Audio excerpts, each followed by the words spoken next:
चलिए दोस्तों, एक बिहारी सौ प्रभारी पावर स्टार पवन सिंह ने क्या टिप्पणी कर दी है खेसारी लाल को फिर से उस्काने के लिए। जी हाँ दोस्तों, लेकिन हम इस वीडियो में दिखाएंगे खेसारी लाल का छोटा सा क्लिक वीडियो। आइए पहले उस वीडियो को देखते हैं, उसके बाद कुछ बात करते हैं। वीडियो में अंत तक बने रहना दोस्तों, वीडियो को लाइक करके चैनल को सब्सक्राइब कर देना, उसके बाद कमेंट करना।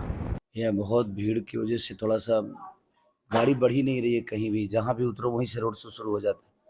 वहीं इतनी काफिला हो जाती है कि समझ ही नहीं आता है कि आदमी किधर जाए। तो मैं थोड़ा सा हो रहा हूँ, बट ठीक है, लोगों का प्यार है, आशीर्वाद है, स्नेह है, तो अच्छा भी लग रहा है कि चलो आज आदमी यही कमाया है। और सबसे बड़ी पूंजी तो हमारी ऑडियंस ही है, इसके अलावा पैसे दौलत तो सबके पास होते हैं। सुनने में आ रहा है कि 2-2 3-3 बजे तक आपका सोना नहीं हो पाता है। मैं रात ही 4 बजे सोया हूँ अभी, और 3:30 6:30 बजे उठ गया। तो है, बट ठीक है, ये जिम्मेदारी है, उसको निभाने के लिए आपको पुरजवान तो बनना पड़ेगा, चाहे विषय कोई भी हो। ये देखिए बाहर बैठे हुए, लेकिन तमाम बाहर ये कम से कम 1000 लोग खड़े हुए हैं कमरे में, किसी तरह से इंटरव्यू हो पा रहा है। ये आपने चुनाव लड़ने का फैसला किया, जो आपके तमाम दोस्त होने का दावा करते थे वो बिल्कुल पीछे ही पड़ गए। नहीं नहीं, ठीक है, उनका अपना विषय है, वो मेरे पीछे पड़े हैं कि क्या है, ये मेरे लिए मायने, बट वो मेरे बड़े भाई हैं, ये मेरे लिए मायने रखता है। और यहाँ लड़ाई हमारी उनसे नहीं है, वो लोग बड़े भाई हैं।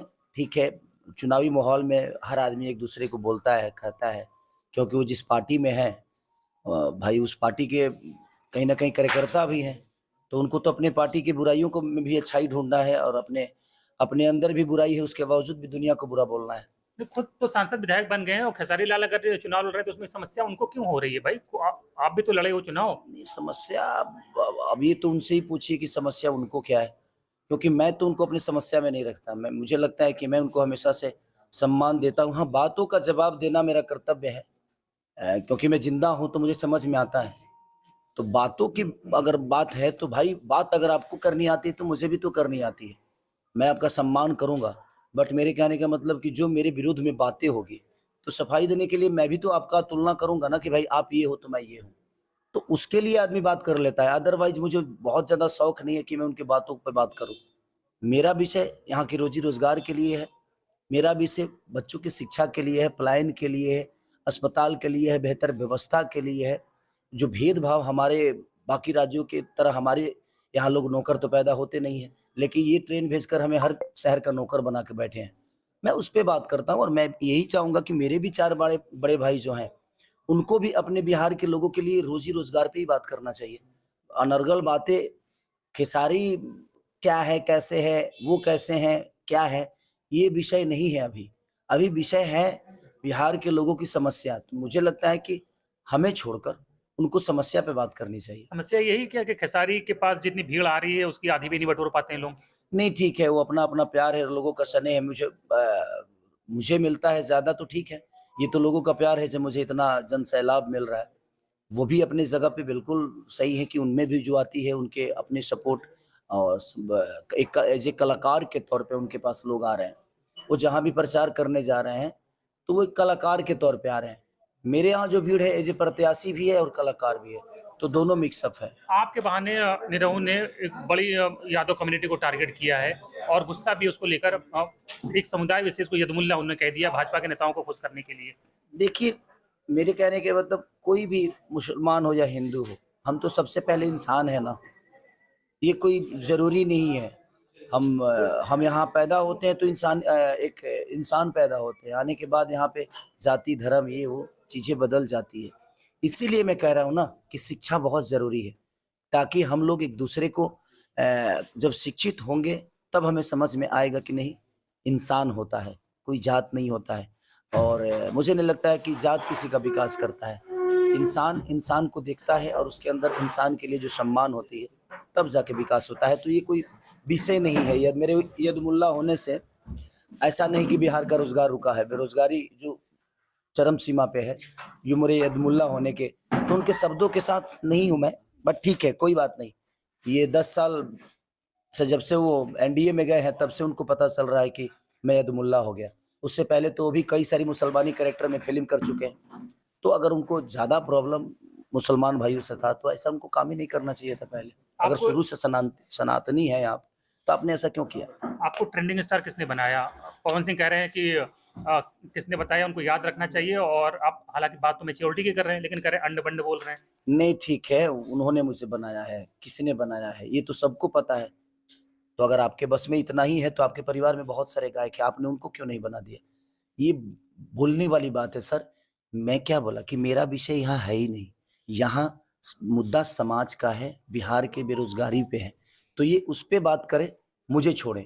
मैं क्या बोल रहा हूँ, वो क्या बोल रहा है, ये हमारा बात ऐसा नहीं कि आज हो रहा है, कल भी हो सकता है। लेकिन जो समस्या है बिहार का, उस पे चर्चा अगर ज़्यादा हो तो मुझे लगता है वो सही है। बस 2 सवाल लेंगे, बहुत भीड़ है। क्या मानते हैं बिहार में सबसे बड़ी समस्या तो पलायन है। एक बिहारी बाहर जाता है तो बिहारी शब्द को एज़ ए अब्यूज़ यानी गाली के रूप में भी इस्तेमाल करते हैं बिहारियों के लिए लोग। तो ये इसका वजह कौन है? कहीं न कहीं सरकारी है। 20 साल से आज हम सिर्फ़ बीती हुई कल की बात करते हैं। हमारा भविष्य क्या है और हमारा वर्तमान क्या है, इस पे कोई चर्चा नहीं करता है। हम सिर्फ़ बीती हुई कल की बात करते हैं। खेसारी गरीब था लेकिन अमीर बना तो दुनिया को बता रहा है ना कि हाँ भाई मेरे पास है, भगवान ने दिया। तो मैं अपनी उपलब्धि नहीं बता पाता हूँ, सिर्फ़ किसी को नीचा दिखाने की बातें चल रही है यहाँ पे। यहाँ से शब्दों से बड़ा और छोटा किया जा रहा है सर। यहाँ आदमी कार्य करके बड़ा ना बड़ा हो रहा है और छोटा तो इनको छोटा ही बनाना है। आप पूरी दुनिया के नज़र में डाल दिए कि हम जंगल राज के हिस्सा हैं। आज बाहर के व्यापारी भी डरते हैं हमारे राज्य में आने से। तो मुझे लगता है कि उनको ये सोचना चाहिए कि आप बदनाम किसको कर रहे हैं। जंगल राज की बात करते थे, एक तरह से पूरे बिहार को ये अभी भी बदनाम करने का प्रयास है। सर उनके पास वही है, काम तो किए नहीं तो अपना काम कहाँ से गिनाएँगे? मैं यही तो कह रहा हूँ कि आप किसी के नाम लेने से पहले या किसी को बदनाम करने से पहले आप अपनी उपलब्धि गिना दो कि आपने बिहार को क्या दिया है।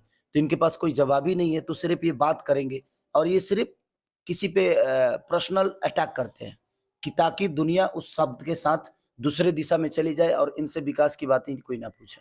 एक आखिरी सवाल, यूपी में कहा गया कि बुलडोज़र से क्राइम खत्म हो गया। बुलडोज़र एक्शन के आप समर्थक हैं? देखिए, मैं कहता हूँ कि मैं किसी चीज़ का समर्थक जो बेहतर है उसके लिए हूँ, जो नहीं है उसके लिए कभी नहीं रहा। जिसके भी घर टूटते हैं, वो कहीं न कहीं भाई मेहनत और खून पसीने से कमाए हुए घर होते हैं। तो मेरे कहने का मतलब कि आपको अगर वो अवैध हैं, तो भाई वो तो सरकार का विषय है, तो जब बनाया गया था, तब क्या था? अगर है तो कम से कम उनको तरीका है हटाने का। किसी को बेघर करने का घर तो आप देते नहीं, बेघर करने का ठेका ले रखे।